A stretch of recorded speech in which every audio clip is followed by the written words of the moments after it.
जिल्ह्यातील म्हैसाळ, टेंभू, ताकारी उपसा सिंचन योजना तात्काळ सुरू करून कर्नाटकात वाहून जाणाऱ्या पाणीने दुष्काळी भागातील तलाव भरून द्या, अशी मागणी स्वाभिमानी शेतकरी संघटनेकडून करण्यात आली आहे. जून महिना कोरडा गेला आहे, त्यामुळे दुष्काळी परिस्थिती निर्माण झाली होती. मात्र आता पाऊस सुरू झाला असून कृष्णा नदी दुथडी भरून वाहू लागली आहे. त्यामुळे मोठ्या प्रमाणात उष्णा नदीचं पाणी हे कर्नाटकात वाहून जात आहे.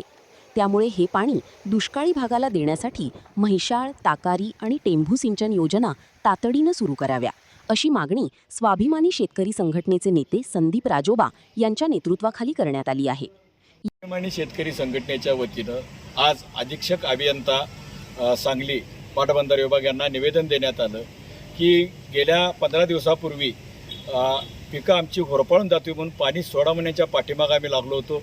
परंतु आता पाऊसच इतका मोठ्या प्रमाणात व्हायला लागला आहे की आज राजापूर बंधाऱ्यावरून जवळपास 77,000 क्युसेक पाणी हे कर्नाटकात चाललेलं आहे.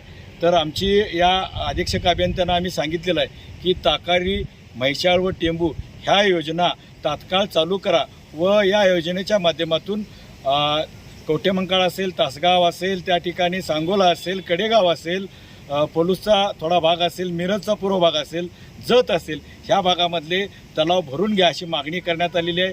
आणि या मागणीला प्रतिसाद देत आम्ही लवकरात लवकर हे पंप चालू करण्याचं आश्वासन आज अधीक्षक अभियंता यांच्या कार्यालयाच्या माध्यमातून आम्हाला मिळालेलं आहे. आणि जर याच्यामध्ये जर काही कुचराईपणा केल्यास स्वाभिमानी शेतकरी संघटना या रस्त्यावर उतरून तीव्र आंदोलन करेल आणि होणाऱ्या सर्व परिणामांची जबाबदारी ही पाटबंधारे विभागाची राहील.